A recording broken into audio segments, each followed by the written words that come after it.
ವಿಷಯನ ನಾಳೆ ಬದಲಾದರೂ ಆಗ್ಬೋದು. ಸುನಾಮಿಯಿಂದ ಹೇಳ್ಕೊಳ್ತಾ ಇದ್ದೀವಿ, ಏನಿಲ್ಲ ಮೆಜಾರಿಟಿ ಆಗೋದಕ್ಕೆ ಇನ್ನೂ ಏಟಪ್ಪ 118 ಬೇಕು, ಈಗ 105 ಇದ್ದಾನ ಸುದ್ದಿಗಳಿದ್ದಾವೆ, ಇನ್ನೂ ಬರ್ಬೋದು.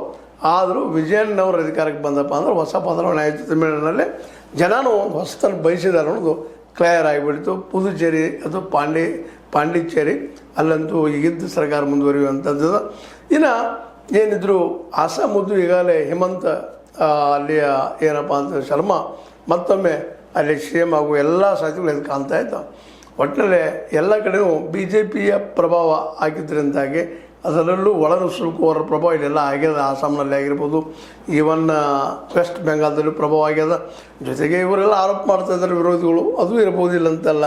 ಯಾಕಂದ್ರೆ ಮುಖ್ಯವಾಗಿ ಆಗಬೇಕಾಗಿದ್ದು EVM ಜೊತೆಗೆ VVPAT ಆಗಬೇಕಾಗಿತ್ತು, ಅದು ಆಗಲಿಲ್ಲ.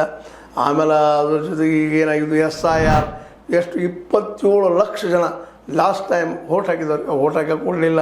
ಟೋಟಲ್ 90 ಲಕ್ಷ ಮತದಾರರು ಕಟ್ಡೌನ್ ಮಾಡಿ ಹೋಗಿಬಿಟ್ಟಿದ್ದಾರೆ.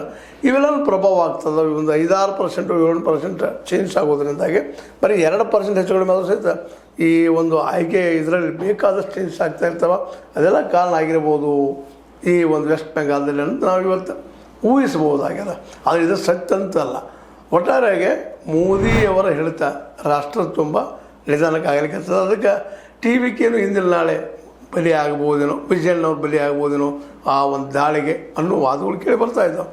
ಏನೋ ಆಗಲಿ ಒಟ್ಟಾರೆಯಾಗಿ ಇನ್ನು ಕೇರಳ ಒಂದನ್ನು ಉಳಿದ ನೋಡುವಂಥದ್ದು, ಅದು ಏನಾಗ್ತದೆ ಈ ಮುಂದಿನ ಎಪಿಸೋಡಲ್ಲಿ ಅದನ್ನು ವಿಚಾರ ಮಾಡೋಣ ಅಂತ ಹೇಳ್ತಾ, ಅಲ್ಲಿ ಕಾಂಗ್ರೆಸ್ ಪೂರ್ವ ಸಾಧ್ಯತೆಗಳು ಹೆಚ್ಚಾಗಿದ್ದಾವೆ, UDF ಆಗೋ ಸಾಧ್ಯತೆಗಳು ಹೆಚ್ಚಿದ್ದಾವೆ ಅಂತೇಳಿ ಕೇಳಿ ಬರ್ತಾ ಇದ್ದಾವೆ. ಅದೇನೋ ಆದರೂ ಈಗಿನ ಮಟ್ಟಿಗೆ ತುರ್ತು ಮಾತ್ರ ಮೋದಿ ಮತ್ತು ಶಾರ್ ಅವರು ಮುಗುಳ್ನಾಗ ಏನಾಗ್ತಾ ಇದ್ದಾರೆ, ಅವರು ಗೆಲ್ಲುವ ಎಲ್ಲ ಅವಕಾಶಗಳು ಹೆಚ್ಚಾಗಿದ್ದಾವೆ. ವೆಸ್ಟ್ ಬೆಂಗಾಲ್ದಲ್ಲಿ ಆಗಿರ್ಬೋದು, ಆಸಾಮ್ದಲ್ಲಿ ಆಗಿರ್ಬೋದು, ಪುದುಚೇರಿಯಲ್ಲಿ ಆಗಿರ್ಬೋದು. ಮುಂದೆ ಈ 3 ನಕ್ಕೆ ಆಗ್ಯದ. ಇನ್ನು ವೆಸ್ಟ್ ಬೆಂಗಾಲ್ನು ಮೋಸ್ಟ್ ಪ್ರೊಬಲಿ ಆಗುವ